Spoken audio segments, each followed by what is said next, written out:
नमस्कार, मैं ज्योतिष चौहान। हम लोग पिछले 2 हफ्तों से करीबन हरियाणा में मौजूद हैं। हरियाणा के ग्राउंड पर क्या कुछ माहौल चल रहा है ये लगातार जानने समझने की कोशिश कर रहे हैं। हालांकि अब चुनाव का भी ऐलान हो चुका है। चुनाव का ऐलान के बाद तमाम लोग क्या कुछ सोच रहे हैं ये जानने और समझने की कोशिश करेंगे। अक्टूबर में चुनाव है, 1 अक्टूबर को जो है चुनाव होने हैं और 4 अक्टूबर को रिजल्ट आने हैं। उससे पहले माहौल क्या बन रहा है गाँव दराज में तमाम लोगों से जान रहे हैं। तो भाई साहब, सबसे पहले तो ये बताइए कि 10 साल सरकार देखी यहाँ की, अब की बार क्या सोचा जा रहा है? हरियाणा के लोग क्या सोच रहे हैं? अब की बार बदलाव देखा जा रहा है। हरियाणा के लोग, ये बीजेपी सरकार ने कुछ नहीं कराया। सुबह घोंसले के झूठे वादे करे है, कोई काम नहीं कराया, ना शिक्षा व कराया, ना चिकित्सा व कराया, ना स्वास्थ्य व कराया, बिल्कुल भी कुछ भी नहीं काम कराया हरियाणा सरकार ने। लेकिन कहते हैं यहाँ तो डबल इंजन की सरकार है, मोदी जी भी वहाँ बैठे हैं और यहाँ पर अब तो सैनी जी बैठे हैं। डबल इंजन की सरकार मुंह से बोलते बस वैसे नहीं है। डबल इंजन वैसे लगा हुआ है, धक्का लगाता है डबल इंजन, काम नहीं करता है। लेकिन कहते हैं डबल इंजन तो बेहतरीन रहती है ना भैया। वहाँ से केंद्र, यहाँ से जो योजना जाती है केंद्र वाले भी ऐसे पास कर देते हैं, तो विकास तो डबल होना चाहिए। कागजा में पास करते हैं, धरती पे स्तर पे कोई काम नहीं हुआ है। अच्छा, कागजों में। चुनाव का ऐलान हो गया, मालूम है ना? बिल्कुल मालूम है, 1 अक्टूबर से चुनाव है। हाँ, तो ये बताइए कि अब धरातल पे जो है वो पहले खट्टर जी थे। हाँ जी। और इसके बाद सैनी जी आ गए, तो धरातल पर क्या माहौल बन रहा है? मुख्यमंत्री का चेहरा भी बदल गया। मुख्यमंत्री का चेहरा तो कितने मुख्यमंत्री बदले हो, जो अगर कोई धरातल पे काम किया होता तो इन्हें चेहरा बदलने की लोड़ ही नहीं थी मुख्यमंत्री का। इन्हें चेहरा बदलना इसीलिए बदला भाई, खट्टर साहब ने काम नहीं किया। अगर इससे नायब सैनी को ट्राई करके देख लिया, अब इसने भी नहीं काम किया। अच्छा, ये बताइए, प्रधानमंत्री के चेहरे पर अगर चुनाव हो, चूंकि अमूमन तौर पे होता है, तो कैसा रहेगा? बिल्कुल अच्छा रहेगा। राहुल गांधी एक तरफ प्रधानमंत्री तो फिलहाल तो मोदी जी है ना। अगर मोदी जी अपने चेहरे पर, बीजेपी का चेहरा जो है मोदी जी अगर हरियाणा से हो तो क्या होगा? नहीं, कोई फैक्टर नहीं होगा। अच्छा, कुछ भी नहीं, मोदी जादू खत्म हो लिया। क्यों खत्म हो लिया? बस काम ही नहीं करे, ज़्यादा जातिवाद आपस में भिड़ा है और कुछ नहीं। चुनाव के टाइम में कुछ ना कुछ मतलब पुलवामा जैसा हमला करवा देते हैं, इस तरह कोई न कोई घटना करा देते हैं। थोड़ी करवा देते हैं, मतलब वो करवा देते हैं, वो है नहीं पुलवामा हमला करवा नहीं, वो मोदी सरकार के मतलब उसमें कुछ उसमें है। आज लोग उसकी कोई नहीं हुई है, इंक्वायरी नहीं हुई है। अच्छा, ये बताइए कि आपने कहा कि भाई यहाँ पर जो है इस बार बदलाव को लेकर कितनी सीटें लग रही है? 90 सीटें हैं। 90 में से कितनी बीजेपी को जा सकती है, कितनी कांग्रेस को जा सकती है? कांग्रेस को तो 85+। क्यों, वजह क्या है? वजह बीजेपी सरकार ने कोई काम नहीं किया। वजह यही है, किसान मैन मुद्दा है किसान आंदोलन का। उनने एमएसपी मांगी, किसानों को एमएसपी नहीं दी। सुबह लाठी हो गए, किसानों के ऊपर लाठियां बरसाई है, गोलियां चलाई है, आंसू गैस के गोले छोड़े हैं। इससे सुबह और कुछ नहीं किया किसानों को। अच्छा, तो इसलिए चाह रहे हैं? हाँ, चाह रहे। और कांग्रेस को लाने की वजह क्या है? वजह 10 साल ये बीजेपी सरकार देख नाराजगी, या कांग्रेस के कुछ अच्छे भी काम लगे? अच्छे काम है तो आप नहीं बताओ। देश में सुई से लगे जहाज लग 70 साल में कांग्रेस ने बनाया, इनने क्या बनाया? कुछ भी नहीं बनाया। वो तो कह रहे 70 सालों में जो नहीं हुआ, मोदी जी कह रहे हमने वो किया। फिर दिखाओ तो क्या कराया है?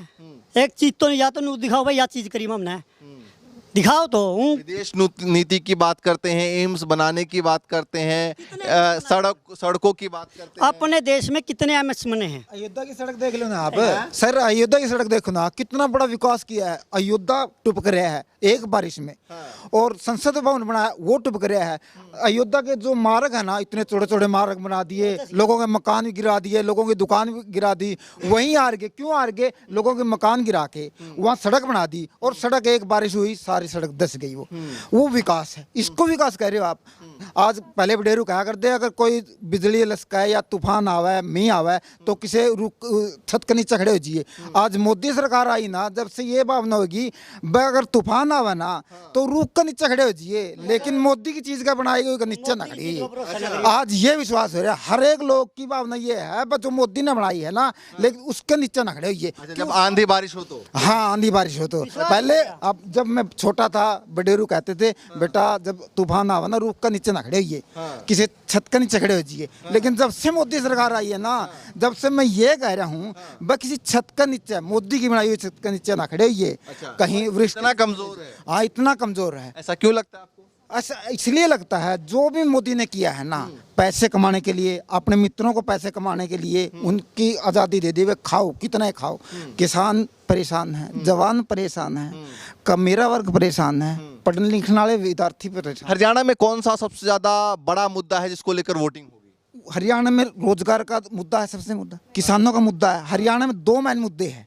यहाँ हरियाणा में इन्होंने धर्म के नाम पे वोट मांगने चाहे लेकिन वो चलिया नहीं। लेकिन बेरोजगारी और जो किसान है और कर मेरा वर्ग है, इसको रोजगार नहीं मिला। हर एक कोई भीख मांगने पे तुल रहा है, कटोरा हाथ में थमा दिया इन्होंने। वो तो कह रहा है साल में 2 करोड़ रोजगार दी, उनका इंटरव्यू आपने सुना? हाँ रोजगार दिया था, ये रहा रोजगार कहाँ दिया? 45 दिन का रोजगार दिया है। नू बोले भाई कौशल में हम स्थायी भर्ती करेंगे। 45 दिन का रोजगार को आप रोजगार कहते हो? तो आप ये 45 दिनों का आपने भी किया? हाँ 45 दिन का रोजगार करके हटा दिया, 1 साल हो गए। अच्छा। इसको रोजगार बोलते हो क्या आप? पूछो उससे सवाल, यही रोजगार देना है क्या बच्चे को? लेकिन नए वाले मुख्यमंत्री तो बहुत सारी बातें कहते हैं। वो मतलब कुछ नहीं कहते, चुनावी वादे है। कल मैं नायब सैनी से कथन मिला था। मैंने नायब सैनी से कहा सीएम साहब 1 मिनट हमारी बात सुनो। हमारी बात नहीं सुनी। अच्छा। वहाँ आपसे खट्टर जी अच्छे थे, सैनी जी अच्छे हैं? कोसा ही नहीं अच्छा था। अच्छा, कोई भी नहीं? कोई नहीं था, दोनों भाई थे, आगे ना हुए थे। तो बीजेपी ने कुछ सोच के तो बनाए होंगे ना, मतलब एक को हटा के दूसरे को बनाया तो? वो तो चुनावी मतलब खट्टर से लोग परेशान थे, किसान आंदोलन था, उसे नए चेहरा घोषित करने की कोशिश करी। तो नया चेहरा भी नहीं चलिया। अच्छा, किसान आंदोलन कितना फर्क पड़ने वाला है? किसान आंदोलन का 80% फर्क पड़ेगा। अच्छा। ये सरकार तो है ना जो अंग्रेजों से भी गई गुजरी है। अंग्रेजों के टाइम में भी गांधी जी ने आंदोलन किए हैं। जब से देश आज़ाद हुआ है, आज़ाद मिली किस लिए? आंदोलन के जरिए आज़ादी मिली है। लेकिन जब से हम किसान लोग आंदोलन करते हैं ना, ये सम्मत है, थमा देते हैं हमारे हाथ में। ये नोटिस आया हुआ? मैं आंदोलन में गया था, ये उसका नोटिस है। आप भी आंदोलन में? मैं आंदोलन में गया था। आंदोलन में मैं दिल्ली भी रह के आया और या खनौरी बॉर्डर पे भी रह के आया। मैं घर नहीं पहुंचा, आंदोलन से आने उससे पहले पुलिस आ गई और पुलिस आकर उठा के लेके जाने लगी। मेरे को दबाव देने लग रही है, बस तेरे को आंदोलन में नहीं जाना। आंदोलन में आपकी जगह है नहीं, आप आंदोलन में जाओगे नहीं, कुड़की कर देंगे। कुड़की कर देंगे आपका मकान। अभी भी बोलते हैं? हाँ अभी भी बोलते हैं, मतलब आपका मकान, आपकी जमीन, आपकी कुड़की कर देंगे अगर आप आंदोलन में पाए तो। ऐसी ऐसी धमकियां देते हैं।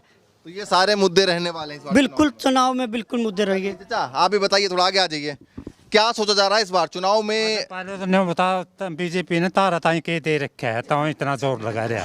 आप पहले तो यह बता दे। मैं तो सवाल पूछ रहा हूँ, देखिए मेरा तो काम है सवाल। तो पल पल में बीजेपी का ले है, बीजेपी ने क्या नहीं कराया, न्यू नहीं कराया। क्योंकि सरकार यहाँ पर बीजेपी की है, केंद्र में सरकार बीजेपी की है, तो जिक्र तो होगा ना। बदलना चाहवा सरकार। बदलना चाह रहे हैं? हाँ। वजह क्या लग रही है? बीजेपी ने रख दे नहीं। अच्छा, हाँ। वजह क्या लग रही है? वजह तो हमारी काट बांट कर मुसलमान आ गई, हिंदू आ गई। अच्छा। हाँ। हिंदू मुसलमान में अच्छा दो फाड़ करते हैं? हाँ 2 फाड़ करते हैं। है जी, 2 फाड़ करते हैं। क्या सोच रहे हैं? हिंदू मुस्लिम में 2 फाड़ करते हैं। हाँ। ना कोई विकास करते। हाँ। और इसके बाद वादे करते हैं। अच्छा, वादे करते हैं? वादे करते हैं। हाँ। कोई खट्टर बदल दिया, कोई सैनी बदल दिया, अदला बदली करते हैं। कोई पेशेंट आ जाए, पेशेंट कोई नहीं, मोदी भी। तो अदला बदली में कोई तो अच्छा लगा? नहीं कोई अच्छा लगता है। नहीं वो उसका भाई है, उसका भाई है। अच्छा। हाँ। तो हरियाणा में इस बार क्या करेंगे आप लोग? हरियाणा में लाएंगे सरकार कांग्रेस की। कांग्रेस की? हाँ। तो कांग्रेस सरकार कुछ बेहतर कर पाएगी? ओ कांग्रेस ने तो 70 साल हो गए देख जन्म ने। अच्छा। लेकिन कांग्रेस कुछ नहीं देवेगी। हाँ। हमने तंग नहीं करेगी, हमने डराती है यार। अच्छा, सरकार डराती है? हाँ डराती है, डरा के काम कराती है। तो कांग्रेस नहीं डराती? नहीं कभी नहीं डराया। चलिए भैया। हाँ, अच्छा बताइए कैसी है सरकार? 10 साल तो देख लिया आपने खट्टर जी को। माड़ी है जमा, बेकार सरकार है। बेकार सरकार? क्या बेकार लगा? बेकार सर, ये बेकार है जो मतलब आपस में हिंदू मुसलमान में बिड़ा हुआ है यार। ये सबसे बड़ी कमी तो यह है। हाँ। हाँ। तो इसलिए आप बदलाव चाह रहे हैं? हाँ। आप बताइए भाई साहब, मुद्दा क्या लग रहा है इस बार चुनाव का? मुद्दा तो रोजगार का सबसे बड़ा मुद्दा हमारे यहाँ हरियाणा के अंदर, क्योंकि हमारा हरियाणा इंडस्ट्रियल एरिया नहीं है। क्योंकि जो हरियाणा का इंडस्ट्रियल एरिया थोड़ा सा लगता है वो दिल्ली के इर्द गिर्द ही लगता है। वहाँ से भी जो भी इंडस्ट्री थी वो गुजरात और यूपी में भेजने का काम किया इन्होंने। अच्छा, गुजरात और यूपी भेज दिया? हाँ, यहाँ एक महम में एयरपोर्ट बनना था, योगी को दे दिया, जेवरा में बनवा दिया। यहाँ सोनीपत में रेल कोच फैक्ट्री लगनी थी, वो गुजरात तोड़ दी। अब ये यहाँ से सीधा गुजरात ट्रांसफर हो गया? हाँ, ये कहते थे कि मेट्रो आएगी, मेट्रो का 1 इंच भी एक पिलर नहीं आगे लगा। मेट्रो वहीं की वहीं है। बताइए, केंद्र का भी चुनाव था तो 5-5 सीटें दोनों को बराबर आई। विधानसभा की स्थिति क्या है? विधानसभा में तो तकरीबन एक तरफा कांग्रेस है। अच्छा, हाँ बिल्कुल एक तरफा कांग्रेस। तो लोकसभा में तो असर 5-5 का दिखा। पहले तो कांग्रेस पे एक 0 पे थी, 10 की 10 बीजेपी पे थी, अब ये आधी कर दी। अब हरियाणा सरकार इसको ट्रांसफर ही कर देगी कि हाँ बीजेपी यहाँ से जाओ 4 अक्टूबर को बस बीजेपी हरियाणा से बाहर होगी। अच्छा, इतनी नाराजगी है? नाराजगी तो होगी क्योंकि इन्होंने देखो हमारे देश की आन बान से शान जो हमारी बेटियां जो ओलंपिक गेमों में खेलती है, एशियन गेम आज ही आई है वो हरियाणा, पदक लाती है, उनका भद्दा मजाक किया, उनको बाल पकड़ के सड़कों पे घसीटे, जंतर मंत्र पर वो तमाशा किया। जो हमारी इज्जत थी वो उसको सड़कों पे लाने का इन्होंने काम किया। उनकी कोई भी सुनवाई नहीं की। जब सुप्रीम कोर्ट ने आदेश किया भाई इसके ऊपर एफआईआर करो, अब उसके ऊपर एफआईआर हुई, फिर अभी चार्जशीट लागू हुई है। तो ये है ना, किसी की सरकार नहीं है, रोजगार नहीं दिया इन्होंने। रोजगार दिए, कह रहे हैं साल में 2 करोड़ दिया। हाँ रोजगार, एक बात बताओ, रोजगार कहाँ दिए? रोजगार दिए उन्होंने भ्रष्टाचार किया। 9.5 साल में जितनी भर्तियां की, 9.5 साल में जो भी भर्तियां की, उन्होंने हाई कोर्ट ने डंडा चलाया भाई इनमें पारदर्शिता नहीं है, इसको दोबारा पेपर लो। फिर ये सुप्रीम कोर्ट में गई हरियाणा सरकार भाई इनको वो हो, फिर सुप्रीम कोर्ट ने भी देखा कि हाँ इसके अंदर भ्रष्टाचार है, पारदर्शिता नहीं है। तो मतलब कुल मिला के चाह रहे हैं आप बदलाव हो गया? बिल्कुल होगा बदलाव, रोजगार तो है ही नहीं। रोजगार होता तो सब कुछ होता। कुछ महिलाओं से भी बातचीत कर लेते हैं। आप बताइए क्या सोच रहे हैं इस बार? इस बार मोदी सरकार बिल्कुल नहीं हम चाहते। अच्छा, हाँ जी। तो सबको मोदी से नाराजगी है? नाराजगी है जी, महंगाई कर दी जी, रसोई का सारा दाल चीनी सब कुछ महंगा कर दिया जी। अच्छा, इसलिए हम तो नहीं ये सरकार बदलना चाहते हैं। लेकिन कहते हैं जैसे मोदी जी सरकार ने महंगाई बढ़ी है तो कह रहे हैं इनकम भी बढ़ी है। इनकम कुछ कौन बढ़ी जी?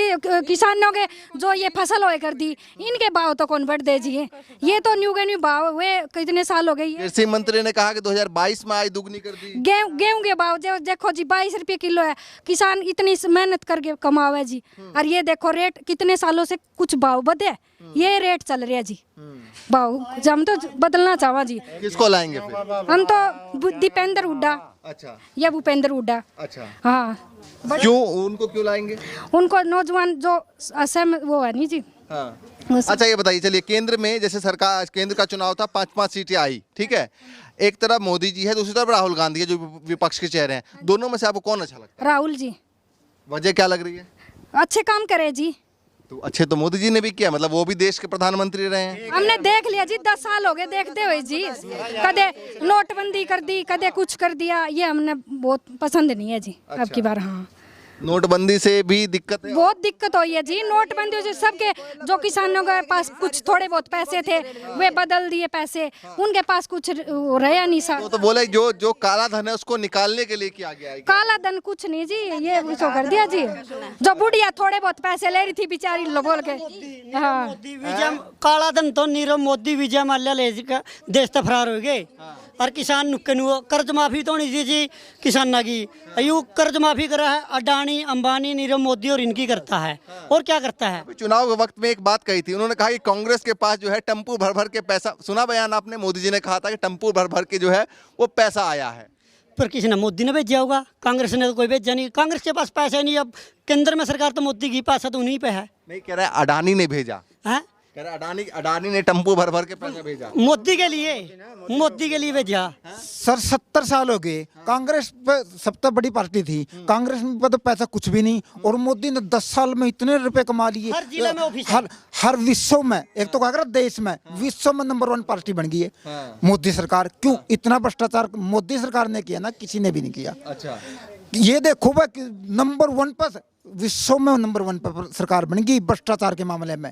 और जबकि कांग्रेस तो नंबर 1 सरकार, कह रहा है संगठन के मामले में विश्व में नंबर 1 पे पहुंचा है। नहीं भ्रष्टाचार के नाम पे नंबर 1 में पहुंचा है। संगठन क्या है? संगठन है सबसे बड़ा संगठन है पूरे हमारा वर्ल्ड में। अरे वर्ल्ड में तो कांग्रेस की सरकार बढ़िया थी, वर्ल्ड में पैसों में भी, वर्ल्ड में भी, लेकिन लूटने के बाद इन्होंने नंबर 1 बना दिया। बीजेपी कमल का फूल वर्ल्ड में खिला दिया, इतने पैसे कमाए, अंबानी अडानी इनको सारा धकेल दिया सब। अच्छा ये बताइए, 400 पार का इस बार नारा दिया गया था, क्या वजह लगती है, चूंकि हरियाणा में से बहुत डेंट पड़ा है बीजेपी को, इसलिए मैं सवाल पूछ रहा हूं कि क्या वजह ऐसी रही थी, कौन से मुद्दे ऐसे रहे थे जिसकी वजह से हाफ हाफ किया और पूरे देश भर में बहुमत में नहीं आई बीजेपी? इसका मुद्दा एक तो था किसानी का मुद्दा। हरियाणा और पंजाब 2 स्टेट ये है अपने भारत देश के जो अनाज उगाते हैं। और देश में अनाज बहुत होता है, लेकिन भारत में 2 ही राज्य ऐसे हैं जो पंजाब और हरियाणा बहुत ज्यादा अनाज उगाते हैं। लेकिन वो जमींदारी खत्म होने लग रहा है ना, तो ये इसका बहुत बड़ा इफेक्ट पड़ा। यूपी में क्या हुआ जो यूपी में इतना बड़ा? यूपी में क्या हुआ? यूपी में कांग्रेस की सरकार आई है। मतलब ऐसा यूपी में क्या हुआ कि बीजेपी को डेंट पड़ा इतना बड़ा? यूपी में इन्होंने इतने ने लारे दिए, भाई ये कर देंगे वो कर देंगे, करण कराने पर कुछ भी हुआ नहीं। अयोध्या का मामला उठा लो, किसी चीज का भी मामला उठा लो, कुछ भी विकास नहीं हुआ यूपी में। यूपी में भी कहीं भी विकास नहीं हुआ। झूठे वादे ज्यादा करते हैं लेकिन काम करते नहीं है। और रही बात, आप सुनो, जमींदार की कणक 22 रुपए किलो बिकती है। जब जमींदार और जो सरकारी कर्मचारी थे ना, वो बराबर चलते थे, इतनी आमदनी उसकी थी इतनी। आज सरकारी कर्मचारियों की आमदनी तो 70-80 हजार रुपए, लाख रुपए प्लस हो रही आमदनी, और किसान की आमदनी वही 22 रुपए किलो गेहूं पे। आज गेहूं का रेट आज के हिसाब से 35-40 रुपए किलो होना चाहिए था, जब जाके किसान। ये बताइए कि चुनाव से पहले जैसे किसानों के लिए, युवाओं के लिए या फिर महिलाओं के लिए कुछ ऐसा स्कीम लेके आए सरकार, तो कुछ वोट बैंक में परिवर्तन होगा? 1% भी नहीं। आज हरियाणा की जनता जाग चुकी है। मध्य प्रदेश में हो गया था, महिलाओं के लिए 1500 रुपए लेकर आए तो महिलाओं ने वोट किया था, बहुत अच्छा खासा। उसका एक कारण ये है, जैसे महिलाओं के लिए लुवा ने वादे किए इन्होंने, महिला उनके विश्वास में आ गई, वह करेंगे कुछ न कुछ। लेकिन पंजाब और हरियाणा ऐसे स्टेट है, ना यहाँ की लुगाई पागल है, ना यहाँ के आदमी पागल है। चलिए महिलाओं से बात कर लेते हैं, थोड़ा सा बताइए जरा। जिस तरीके से मध्य प्रदेश में हमने देखा कि महिलाओं के अकाउंट में 1500 रुपए दिए गए तो तमाम महिलाओं ने वोट किया और अच्छी खासी बीजेपी की सीट आई। अगर यहाँ भी ऐसा होता है तो क्या करेंगे? अरे कहाँ, सब झूठे वादे, कुछ नहीं हुआ। अब देखो, यहाँ देखो, सब चीजें प्राइवेट हो रही हैं। किस लिए कर रहे हैं? वो प्राइवेट होनी चाहिए सरकारी, ताकि जिस लेवल पे मान लो कोई सर्विस पे है, उसका बच्चा तो बहुत हाई लेवल स्कूल में चल रहा है, मानते होगे। और जो गरीब किसान का बेटा है वो सरकारी स्कूल में है और वो भी प्राइवेट करने चले हैं। किस लिए कर रहे हैं? वो ताकि जो मतलब किसान का बेटा वो किसान तक ही सवाल ये था कि अगर कोई स्कीम लेकर आते हैं महिलाओं के लिए तो क्या महिलाओं का वोट बैंक बीजेपी की तरफ जाएगा या जी? ये अब चुनाव आ रहे हैं, अब ये कुछ भी कर सकते हैं। मान लो ये झूठे वादे हैं, बनने के बाद कुछ नहीं होगा इनसे। हाँ जी, कुछ भी नहीं होगा। अब मान लो हमने कांग्रेस सरकार 70 साल से नहीं देखी है, लेकिन बड़े बुजुर्गों से सुना तो है कांग्रेस सरकार ने ये किया वो किया। 10 साल से हमने बीजेपी देखी है, तो क्या किया इन्होंने? कुछ नहीं किया, सिर्फ झूठे वादे, सब कुछ प्राइवेट करने पे चल रहे। किस लिए? मान लो ये जो गांव में एक चिकित्सालय होता है, अस्पताल होता है, अगर वो सुविधा बाहर शहर जैसे किसी भी शहर में लगा लो, जो शहर में वो है हर सुविधा है अस्पताल में, अगर वही सुविधा गांव में हो तो वहां तक जाने की जरूरत ही नहीं। ये अस्पताल किस लिए बनाए हैं? गांव में किस लिए बनाए हैं? ये स्कूल ये बंद पड़े हैं जी, गांव वाले तो किस लिए पड़े हैं? वो बंद है। उनको अगर जो सुविधा बाहर वाले हॉस्पिटलों में है, मान लो जैसे गांव में पीजीआई नहीं बना सकते, हर गांव में तो बन नहीं सकती, लेकिन जो छोटी मोटी मशीन वगैरह है, किसी की प्लेट कट रही है, वो नरवाना लेके जा रहे हैं, जींद लेके जा रहे हैं, किस लिए लेके जा रहे हैं? अच्छा ये बताइए, केंद्र सरकार को कैसे देखा है? क्योंकि कहते हैं यहाँ डबल इंजन सरकार है, यहाँ भी है, केंद्र में भी है। केंद्र सरकार कैसी लगी है? अरे वो सब कुछ मतलब ये मिली जुली सरकार है, एक थाली के चट्टे बट्टे हैं, इनका कुछ नहीं। उन्होंने सोचा अगर खट्टर ने कुछ नहीं किया तो चुनाव के टाइम नायब सैनिक को बना दिया। किस लिए बनाया है? ताकि लोग नया चेहरा देख के अगर नायब सैनिक कुछ कर देगा तो वोट फिर इधर आ जाएंगे। कोरोना में अपने आप जैसे ये इलेक्शन के टाइम कोरोना आ गई थी, किस लिए आई थी कोरोना? अब कहाँ गई वो कोरोना? किसको खांसी जुकाम नहीं होता, किसको बुखार नहीं होता, अब भी होता है वो, अब कोरोना कहाँ चली गई? और जो इंजेक्शन लगवाए थे सबको, किसी से भी उठा लो आप, जिसने इंजेक्शन लगवाया सबके मतलब हार्ट अटैक का वो है कि नहीं, सबको हार्ट, उस पर भी मतलब भरोसा नहीं है। वो उस टाइम जब चुनाव का टाइम आया था 5 साल बाद, हरियाणा में कौन सा मुद्दा होगा जिसको लेकर वोट करेंगे? सीधा सवाल यही है, जब आज तक बीजेपी ने कुछ नहीं किया, अब हम एक मौका कांग्रेस सरकार को देना चाहते हैं। और अगर कांग्रेस सरकार कहीं भी सुन रही है तो जो हमने आवाज़ उठाई है, ये सब मतलब आने वाले अगर 5 सालों के बाद हम फिर से अगर इन्होंने ये वादे पूरे किए तो फिर कांग्रेस सरकार लाएंगे, वरना कोई और नया चेहरा देखेंगे। इस बार एक बार मौका देंगे एक बार कांग्रेस को, और वादे पूरे नहीं हुए तो आप फिर से किसी और को मौका? हाँ जी, मौका सबको मिलना चाहिए। ठीक है, अब पहले मिला था, अब पहले आपने बीजेपी को वोट किया था यहाँ पे? जी बिल्कुल किया था। अच्छा, केंद्र में या फिर राज्य में? राज्य में भी किया था और केंद्र में भी। दोनों में किया हाँ था। जी। तो फिर अब अचानक से बदलाव कैसे? अरे बताया तो है सर, बेरोजगारी इतनी बढ़ रही है। अब देख लो, किसी को, युवा को भी देख लो, अभी यहाँ है हमारे, जैसे हमारे हस्बैंड है, हमारे देवर हैं, जेठ हैं, यह सब आपने देखा है, वो 45 दिन की नौकरी करके कौशल में, तो बोल रहे हैं कौशल में, मतलब अगर कोई कौशल में लगेगा तो वो हट नहीं सकेगा। तो 45 दिन की नौकरी करवा के कैसे हटा दिया उसको, क्यों हटाया है? आप लोग भी बता दीजिए भाई साहब, क्या सोच रहे हैं बताइए। हाँ जी, थोड़ा इधर आ जाइए। हाँ बताइए जरा, क्या सोच रहे हैं इस बार हरियाणा का माहौल क्या है? हरियाणा का माहौल तो जी कांग्रेस का पूरा। कांग्रेस का हाँ जी, बदलाव के लिए है। हाँ जी, बदलाव के लिए एक मौका और, जैसे बता रहे थे मैम कि एक मौका और देना चाहिए कांग्रेस को। अगर मान लो ये भी कांग्रेस भी अच्छे काम नहीं करेगी तो फिर और देख, मतलब कहीं एक फिक्स नहीं रखना है, बदलाव अदलाव बदलाव करते रहना है। अदला बदला करना। तो 2 टर्म बीजेपी को, मतलब पहला टर्म में कुछ अच्छा किया होगा तभी तो आपने दूसरी बार दिया। हाँ जी, पहला जो पहले था प्लान उसमें थोड़ा ठीक था, ठीक ठाक था, तो तभी लोगों ने दूसरा प्लान में दे सोचा भाई बीजेपी को एक बार और बनाना चाहिए। लेकिन अब की बार इस प्लान में थोड़ा ठीक नहीं किया इन्होंने। हाँ, एजुकेशन वगैरह और जैसे मेडिकल फैसिलिटीज़ है और है, कई चीज़ों में इन्होंने ठीक नहीं किया। यूजीसी के जैसे पहले में किया, दूसरे वाले में आते आते ढल गया। तो इसीलिए चाचा आप भी बता दो, क्या बताएं जी, क्या हो रहा है चुनाव में, क्या होने वाला है, क्या करने वाले हैं? हम तो बदलाव चाहें जी, बदलाव चाहते हैं। बदलाव चाहते हैं। आप क्यों चाहते हैं बदलाव? बदलाव वही बात है, झूठे जुमले करते हैं, कोई काम करते नहीं, किसी को रोजगार देते नहीं, 5 किलो दाना मिलो रखे हैं, किसी को सारे लोग लठ मारे, सरपंच लठ मारे, मैं किसी आंगनबाड़ी वर्कर है, कोई भी है कर्मचारी है, सबका लठ मारे। अच्छा, हाँ, इनको इस वजह से। हाँ, कैसे लठ मारे? आंदोलन भी, किसान आंदोलन में 13 महीने किसान 750 किसानों से शहादत दी। उनके बारे में क्या बोला इसने? उन्हें कुछ नहीं किया सरकार ने। हम बदलाव चाहते हैं, इसीलिए बदलाव चाहते हैं। ये वादे करके आए थे स्मार्ट सिटी बनाएंगे। अब 100 स्मार्ट सिटी कहाँ है? हरियाणा के अंदर एक भी स्मार्ट सिटी नहीं बनी। जैसे कि इन्हें एक भाई ने बताया कि एयरपोर्ट इन्होंने बनाए, नाम बदल दिया, एयरपोर्ट की छत ढही पहले ही बारिश के अंदर। 1200 करोड़ रुपए में हमारी संसद बनाई, वो उससे पहले मतलब पानी टपकने का काम किया उसकी छत भी। उसी तरह से राम मंदिर सारा देश ने बनवाया, पैसे देख के, चंदा देख के, उनका सारा पैसा, ओरिजिनल पैसा खा गए और भ्रष्टाचार इतना कर दिया कि वहाँ पैसा जो लगना था वो लगा नहीं, और उनकी भी पहली बारिश में छत टुकड़ने का काम किया उन्होंने। चलिए भैया, देखिए ये हरियाणा की जनता है, महिलाएं भी हैं, पुरुष भी हैं, बड़े बुजुर्ग भी हैं, तमाम लोग हैं, और अब यही जानने समझने के लिए अलग अलग गांव में जा रहे हैं। चूंकि लगभग 45 दिन बाकी है चुनाव में, लेकिन चुनाव से पहले क्या कुछ धरातल पे माहौल है, गाँव वाले किस मुद्दे पर वोटिंग करने वाले हैं, और इस बार का जो अंडर करंट है वो किसके फेवर में है और किसके लिए नुकसानदायक है, यही जानने समझने के लिए अलग अलग जगह पे जा रहे हैं। अच्छा लगा वीडियो, ज़्यादा शेयर कीजिए, आगे भी इस तरीके से दिखाते रहेंगे। फिलहाल के लिए नमस्कार।